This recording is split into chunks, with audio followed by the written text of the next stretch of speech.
Boa noite a todos, encarnados e desencarnados, presentes hoje nessa casa de oração. Feliz por estar de volta depois de um breve afastamento por motivos profissionais. Senti muita falta, estou muito feliz de estar aqui, de ver cada um de vocês de novo. E peço o auxílio da espiritualidade, do meu mentor espiritual, para o trabalho da noite de hoje.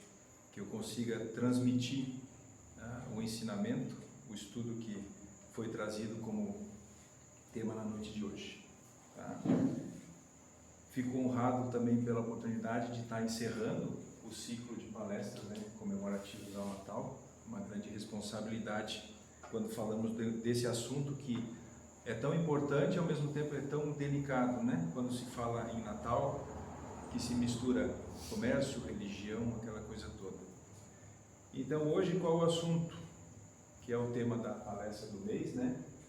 Então Natal, o que queres que eu faça, Jesus? Esse é o Natal que a gente vive, que a grande maioria de nós hoje vive, que é o Natal que é trazido pela mídia, pelas famílias têm o hábito. Natal é uma confraternização, a época onde se junta a família, todos alegres, todos felizes, as cidades iluminadas, os presentes, as mesas fartas, cheias de comida, mas não são todos que vivem o Natal dessa maneira. E como que chegamos a esse Natal bonito que a gente vê aqui? A festa do Natal teve origem lá na Antiguidade em festas pagãs, que celebravam a chegada do inverno e a passagem do tempo. A palavra Natal vem do latim natalis, que deriva do verbo nascor, que significa nascer. E a comemoração é uma festa, como festa cristã, surgiu entre os séculos 2 e 4 depois de Cristo.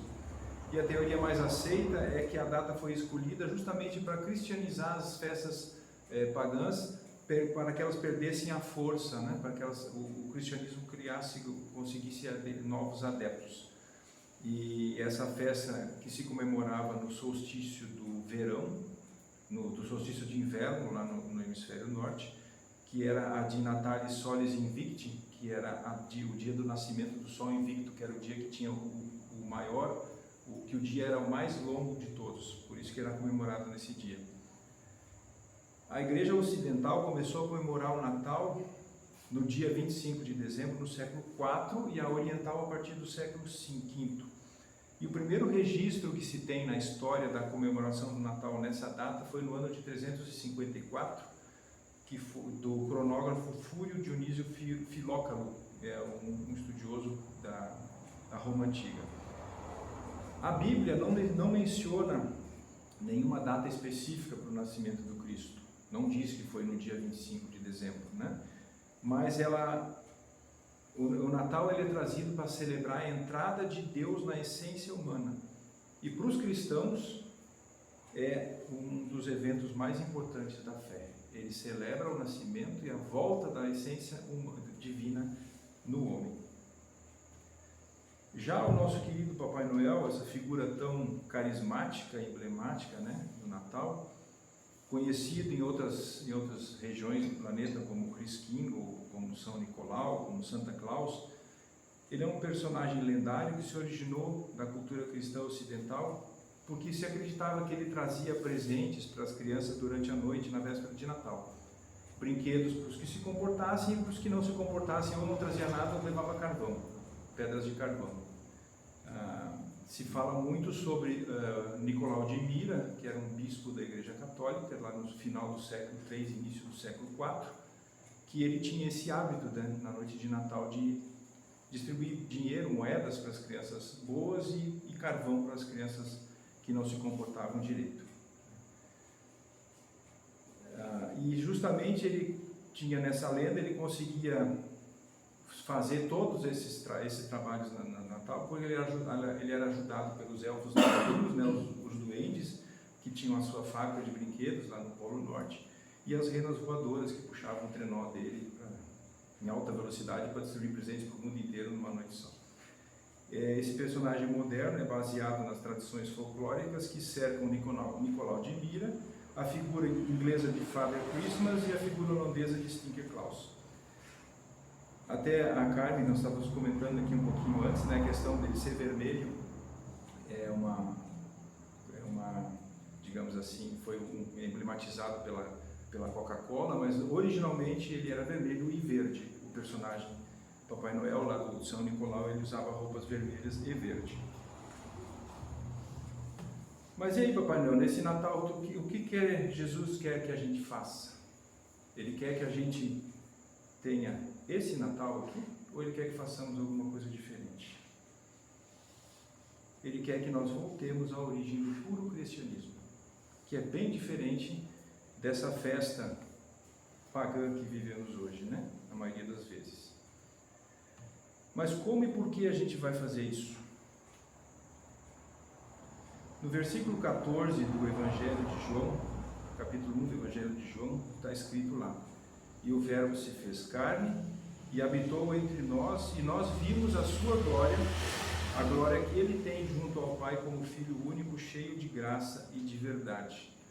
Então, com isso ele quis dizer que o nascimento de Jesus veio trazer de volta a essência de Deus à humanidade. A essência de Deus que havia sido perdida durante toda a história da humanidade, com todas as coisas que aconteceram, as guerras, as dissidências, o politeísmo, todas essas coisas que aconteceram na história da humanidade, que desligaram o homem da divindade de Deus. Até essa imagem é bem figurativa, né, que ela mostra lá a essência divina do céu descendo em cima do menino Jesus na manjedoura. Então ele veio trazer de volta a essência de Deus na humanidade. E essa essência de Deus, Jesus nasceu entre o povo hebreu, entre os hebreus, que foi o primeiro povo monoteísta. Portanto, Jesus era e é judeu na sua essência, né? E ele veio para nos trazer um novo entendimento e um novo cumprimento do Velho Testamento, digamos assim, das tradições do povo hebreu. E aí eu abro um pequeno parênteses nesse assunto para falar um pouquinho sobre os evangelhos. A Bíblia em si, ela foi escrita de uma maneira que, se nós formos a interpretá-la só na literalidade da escrita, ela se torna bastante difícil de entender, por muitas vezes parece até totalmente fora de contexto. Mas se nós formos buscar a essência do texto, principalmente nos originais gregos e hebraicos da Bíblia, a gente começa a ver várias conexões entre vários personagens. Por exemplo, Deus trouxe 3 personagens importantíssimos na história da humanidade, que vieram confirmar, dar testemunho e colocar, digamos assim, a humanidade nos trilhos, como Ele queria, que foram Noé, Moisés e Jesus. Os 3 vieram em situações que, se nós analisarmos na literalidade do texto, não são muito parecidas, mas na origem do texto traduzido são muito parecidas. No texto hebraico, Moisés construiu uma arca, e essa arca em hebraico se chama Tevat Noah. Tevat é a palavra hebraica que se diz arca. Moisés foi colocado num cesto para ser salvo do rei Herodes, do faraó do Egito, e esse cesto em hebraico se chamava Tebat Moshar. Tebat também é arca, ou seja, também foi colocado dentro de um cesto, de um objeto que o protegesse. E Jesus nasceu numa manjedoura. Manjedoura, como o Novo Testamento foi escrito em grego manjedoura se diz shoket. E a palavra shoket, traduzida para o hebraico, tem a mesma raiz de tevat. Ou seja, também, e se nós formos avaliar, uma manjedoura não deixa de ser uma caixinha, uma arca. Então a gente vê que nessas 3 personagens, Noé, que veio para fazer, digamos assim, o restart da coisa. Estava dando errado, vamos começar de novo. Veio o dilúvio, teoricamente se exterminou a parte feia e errada da humanidade, e o que se salvou na arca veio dar continuidade para a coisa dar certo. Moisés, que veio para tirar o povo de Deus das mãos da escravidão do Egito, das mãos do politeísmo, que era um povo que estava se perdendo dentro do politeísmo, da cultura egípcia, tirar ele lá de dentro, né, que seria para fazer ele voltar às raízes. E Jesus a mesma coisa, ele veio também para pegar o povo hebreu que estava sendo desvirtuado pela má interpretação das leis mosaicas pelos fariseus e publicanos, e Jesus veio para resgatar esse povo. Os três vieram dentro de receptáculos que vinham lhes proteger.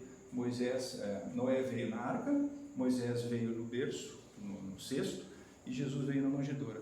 E nessas três objetos, digamos assim, representam a proteção de Deus a essas pessoas, a esses seres, a Noé, a Moisés e a Jesus. Então, esses personagens, todos eles vieram com missões importantíssimas para a história do povo hebreu, da história depois do cristianismo, e todos eles vieram sob a proteção divina. Então são três personagens importantíssimos. E aí eu fecho o parênteses e voltamos para o assunto aqui. E Jesus então veio para dar um novo entendimento e um cumprimento no Velho Testamento. Ele não veio para desmentir as leis mosaicas, ele veio para dar um novo entendimento e uma nova interpretação disso. Ele sempre dizia, Jesus sempre dizia, cuidado com o fermento dos fariseus, não se alimente do fermento dos fariseus. O que ele queria dizer com isso? O fermento, ele não aumenta o pão. Quando a gente põe fermento na massa, nós não temos mais massa, nós temos uma massa maior cheia de ar dentro, né? Esse era o que ele queria dizer com o fermento. Os fariseus, eles vinham e faziam muito alarde, aumentavam as coisas, mas sempre em proveito próprio. Eles tinham essa questão do que ele chamava de sepulcros caiados, né, que por fora eram lindos, mas por dentro eram cheios de podridão. E o mote da vinda de Jesus era de tirar esse entendimento errado que os fariseus vinham trazer ao povo hebreu. Então, no livro de Mateus, capítulo 5, no versículo 17, está escrito: Jesus disse: não vim abolir a lei e os profetas, eu não vim abolir, mas para dar-lhes pleno cumprimento. E no versículo 18 ele complementa: em verdade eu vos digo, antes que o céu e a terra deixem de existir, nenhuma só letra ou vírgula serão tirados da lei sem que tudo se cumpra. Ou seja, ele veio trazer o cumprimento da verdadeira lei divina, não da lei que os fariseus e os publicanos vinham pregando na época. Então Jesus não veio destruir, mas dar-lhe uma nova forma nova e definitiva, tornando o amor o novo mandamento, Jesus, e o cumprimento de toda a lei. Ou seja, tudo que Deus quer, a essência divina, veio através de Jesus transformado em amor. A essência divina, Deus é bondade, é a própria bondade. Deus não é bondoso, ele é a própria bondade. Ele é o substantivo, ele não é o adjetivo bondade, ele é o substantivo bondade, ele é a bondade.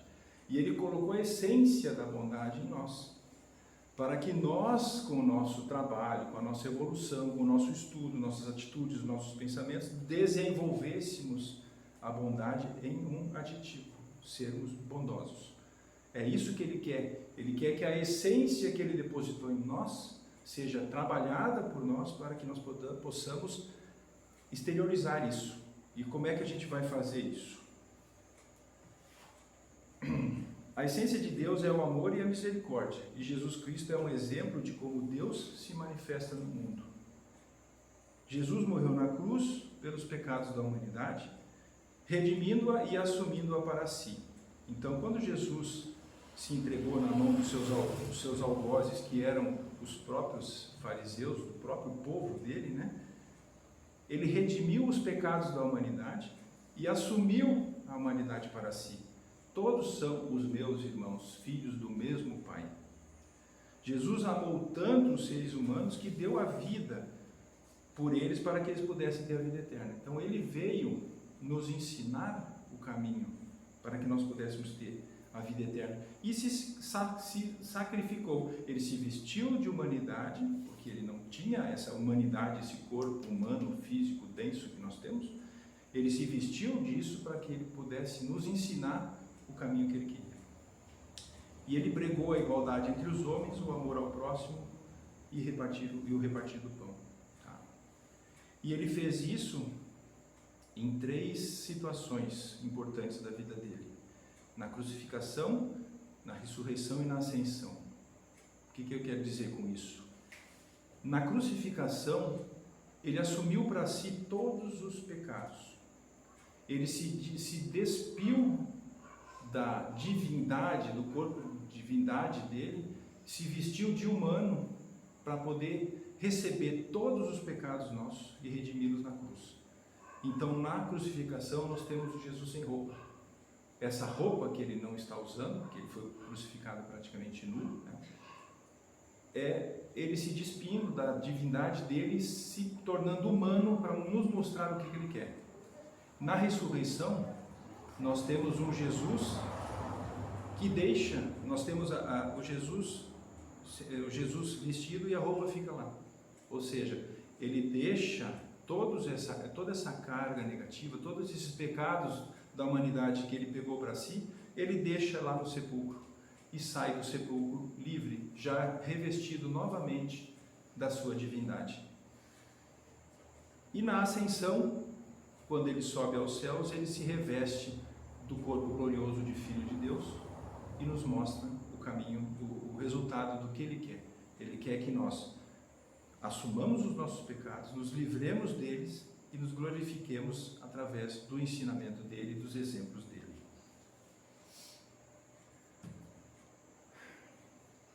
Então, após a passagem de Jesus aqui pelo planeta Terra, que seria assunto para nós ficarmos várias horas, dias e semanas falando, nós começamos a perceber que as designações religiosas que têm surgido durante a história da humanidade, elas sempre surgem porque alguém estava descontente com alguma coisa.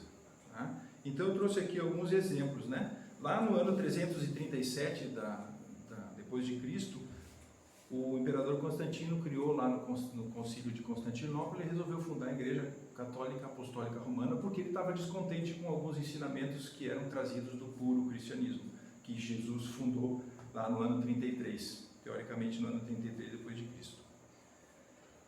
Em 988, Vladimir de Kiev fundou a Igreja Ortodoxa porque descontente com algumas coisas que a Igreja Católica pregava, alguns dogmas, ele criou a Ortodoxa. Em 1517, Lutero, descontente com o caminho que a Igreja Católica tinha tomado, com a questão das indulgências, aquela coisa toda, que é a volta do fermento dos fariseus, voltando a inchar o ensinamento do Cristo, com coisas desnecessárias. Ele resolveu fundar a Igreja Católica, a Igreja Luterana. Ele traduziu a Bíblia para o alemão, tornando a Bíblia acessível não apenas ao clero, aos estudiosos, mas também a todos aqueles que tivessem condições que soubessem ler, que naquela época eram pouquíssimos, né? Depois, em 1534, o Henrique VIII da Igreja Anglicana, ele queria se casar com mais uma mulher, não podia, a Igreja Católica não permitia, então vou fundar uma igreja nova. Fundou a Igreja Anglicana para poder se casar com a sua 8ª esposa. E assim foi, Calvino, descontente com Lutero, criou o calvinismo. John Smith e Roger Williams criaram a Igreja Batista em 1605, 1639 na Europa, nos Estados Unidos. Depois, em 1744, a Metodista. Em 1829, os Mormons. Os Adventistas do Sétimo Dia, em 1830, com a senhora Ellen White e com o pastor William Miller. Os Testemunhas de Jeová, em 1872. E as igrejas pentecostais, em 1901. E hoje nós temos proliferando por aí igrejas pretas, igrejas com mesa de sinuca, igrejas com globo luminoso no teto, com música e não sei o quê, ou seja, se perdendo totalmente a essência do que Cristo queria. E o que com isso a gente vê que está acontecendo? E o que vemos nessa situação? O que vemos com essa situação? até botei 2 vezes o negócio aqui.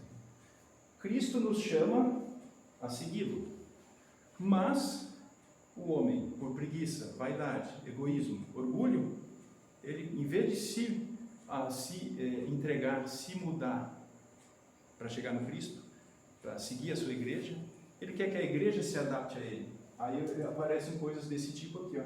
Igreja do Mocotó com Giló, maná do céu. Isso a gente vê proliferando por todos os lugares, não só do Brasil, mas do mundo inteiro, né? Isso é uma inversão de caminho. Em vez do homem se transformar, se divinizar, ele quer que Deus se humanize. Então, se Deus quer que eu faça uma coisa que eu não quero, eu não vou nessa igreja porque eles não deixam que eu fume, mas eu quero fumar, então eu vou achar uma igreja que me permite fumar. Né? Tal igreja não permite que eu coma frango, mas eu quero comer frango, então eu vou achar uma igreja que me deixe comer frango. E assim é com música, com várias outras coisas do ser humano. A gente está mudando a direção do negócio. Nós temos que ir a Ele, não Ele vir a nós. Então Jesus quer que nós voltemos às origens do ensino bíblico religioso, que nós busquemos a essência dos seus ensinamentos e dos seus exemplos. Buscar aquilo que Ele nos ensinou, os exemplos que Ele nos deu. Jesus não ensinou só com palavras. Tudo o que Ele fez, Ele mostrou para nós. Ele exemplificou. Ele não simplesmente dizia, faz isso. Ele ia lá e fazia para nos mostrar. E nós temos vários exemplos em textos bíblicos que falam sobre isso. Até a mensagem que o nosso irmão leu ali, ele leu um textinho aqui, eu não sei se eu vou achar agora, que é exatamente isso. Aqui, ó. E os pastores disseram entre si, vamos até Belém e vejamos o que aconteceu que o Senhor nos deu a conhecer. Aí olha só o que ele diz aqui. Se não dessem atenção à notícia e não caminhassem com os seus próprios pés no rumo indicado, mesmo tendo visto e ouvido os anjos, não chegariam a ver o Cristo. A ação da criatura complementa a revelação. Ou seja, se eles tivessem ficado sentadinho lá no chãozinho, do lado da fogueira, tomando o vinhozinho deles, olha lá a estrela, ia ficar por isso. Eles tiveram que se levantar, tiveram que ir até lá, ou seja, eles tiveram que colocar a ação da vontade deles de irem em busca do ensinamento do conhecimento. E para Deus, conhecimento é igual a relacionamento. Se eu conheço Deus, se eu conheço Jesus, eu me relaciono com Ele. Se eu não conheço, como é que eu vou me relacionar com algo que eu não conheço? Então, se eu quero me relacionar com Deus, com Jesus, eu tenho que conhecê-los. E como é que eu faço para conhecê-los? Buscando a essência do ensinamento. Né? E outra coisa importante também é que nada, absolutamente nada nesse universo inteiro foi feito sem um propósito. Nada existe por existir. A gente pensa, o mosquito só está aí para atrapalhar. Não, ele está aí porque ele tem um motivo. Né? Tudo se conecta e tudo se completa e se auxilia. Né? Todos nós viemos nesse mundo para completar, auxiliar alguma coisa. Até aqui tem vários exemplos. Né? Nós temos lá uma galáxia. Se nós pegarmos todos aqueles trilhões de estrelas que estão ali e tirarmos uma delas ali do meio, vou lá com uma pinça, vou lá e tiro uma estrela daquela, desmonta a galáxia inteira. Tudo sai da ordem, tudo se desmonta. A mesma coisa acontece com os planetas, com o nosso sistema solar, a nossa Lua. Hoje, inclusive, eu estava lendo um texto de um físico que estuda sobre geometria, sobre gravitação, essas coisas, ele dizendo que se nós perdêssemos a nossa Lua, acabou a Terra. Porque a Lua que controla a velocidade de rotação da Terra, as marés, a inclinação do eixo da Terra, 23,5 graus. Se nós perdermos a Lua, nós perdemos a velocidade, a inclinação, ou seja, ela vai se perder no espaço e nós vamos todos morrer. Ou seja, tudo é interligado. A natureza, aquelas árvores altas ali, que protegem o solo do sol para que possa vir brotar novas terras, novas plantas, os seres humanos também todos conectados, e essa imagem ali de um átomo, que seria a menor unidade de matéria, também totalmente conectado. Se nós pegarmos um átomo de água e tirarmos um elemento dali, não é mais água. Então tudo é conectado. E hoje a própria ciência já prova isso, com o advento da física quântica.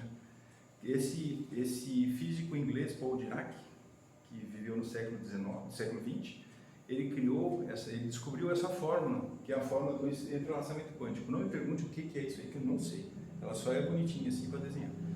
Mas essa fórmula, ela prova matematicamente que se dois elementos, quer energia, quer matéria, em algum momento se tocarem um ao outro, eles vão eternamente estar conectados. Nunca mais eles vão ser separados. Inclusive essa fórmula, tem muita gente tatuando, o marido e a mulher tatuam essa fórmula no braço, vão ficar unidos para sempre, aquela coisa. Mas essa fórmula do entrelaçamento quântico é disso, duas partículas, sendo matéria ou energia, a partir do momento que uma interagir com a outra, elas nunca mais vão se separar. Por mais distantes que elas estejam, elas sempre vão uma reagir com a outra, né? Ele até dá o exemplo se eu pego uma bolinha branca, é uma bolinha branca, vai ser uma bolinha branca o tempo todo. Aí eu pego uma bolinha preta, misturo as duas na mão, separo. E agora? Onde está a branca, onde está a preta? A partir do momento que eu abrir, essa aqui, é a branca, então essa é a preta. Então é uma coisa meio aparentemente meio boba, é óbvio até, mas a partir do momento que as duas se tocarem e se misturarem, sempre uma vai estar conectada com a outra. A branca vai estar aqui, a preta vai estar lá. Não interessa se for aqui, lá no Sol, Marte, ou sei lá onde. E essa fórmula matemática prova isso. Então, a partir do momento em que eu me conecto com a divindade, com Deus, com Jesus, com o ensinamento evangélico, com a doutrina espírita, com a religião católica, como seja qual for, por mais que eu me distancie dela, eu vou estar sempre interagindo com ela. Eu sempre vou ter a possibilidade de retornar. E tem um filósofo que eu gosto muito de ler os trabalhos dele, que é o Clóvis de Barro, que ele sempre diz que quando você consagra a sua vida ao desenvolvimento da alma e do outro, né, você vai criar condições para uma vida boa. Então toda vez que como a gente sabe que nada foi criado para si mesmo, tudo foi criado para se auxiliar, se completar, eu não fui criado para viver para mim mesmo. Tudo que eu faço, a minha vida, para que ela seja boa, eu tenho que pensar em fazer o bem, alavancar, ajudar o outro. Né? Então toda vez que eu penso em fazer alguma coisa, eu faço uma coisa para poder auxiliar o outro. Fazendo isso, eu vou estar desenvolvendo a minha alma e ajudando o outro. E aí vou criar condições para uma vida boa. Até ele sempre diz assim que a vida que vale a pena ser vivida, né, a cerejinha do bolo da vida boa, é você fazer com que o outro sorria o sorriso que ele não sorriria se você não existisse. Que o outro viva a vida que ele não viveria se você não vivesse. Então essa seria a vida boa. A vida que é consagrada em função do outro. E assim é com tudo na natureza. Se nós formos pensar mesmo, a chuva não chove por chover só. Ela chove porque ela tem que molhar o solo para que ele possa brotar. As flores não exalam perfume para elas mesmas, elas exalam perfume para atrair as abelhas, para as abelhas, os passarinhos polinizarem para que elas possam se reproduzir. Né? E tudo isso, o homem é assim também. Né? E aí Jesus nos diz que, voltando à essência do cristianismo puro, nós percebemos que fazer o bem não é uma necessidade da religião, e sim uma necessidade do ser. Quando eu faço o bem porque está escrito no livro que é para eu fazer o bem, eu estou seguindo a lei, eu estou fazendo religião, estou cumprindo uma necessidade da religião. Mas a partir do momento que eu faço o bem, porque eu sei que o certo é o fazer o bem, não interessa o que está escrito no livro, eu sinto dentro de mim que fazer o bem para o outro é o certo, eu estou fazendo uma necessidade do ser. Esse é o ser que Jesus quer que a gente seja. Porque o homem criado para ser de Deus, ele confessa a Deus na sua existência e nas suas práticas, nos seus pensamentos e nas suas atitudes. Esse é o verdadeiro homem de Deus, criado para ser de Deus, confessando Deus nos seus atos, pensamentos e atitudes, fazendo sempre o que Deus queria que a gente fizesse.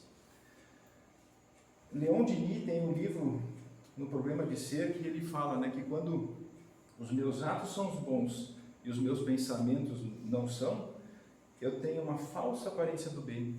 Né? E é justamente quando ele fala que quando eu faço o bem por lei, é uma obrigação. Quando eu faço o bem por dever, é da consciência. A minha consciência sabe que eu tenho o dever de fazer o bem.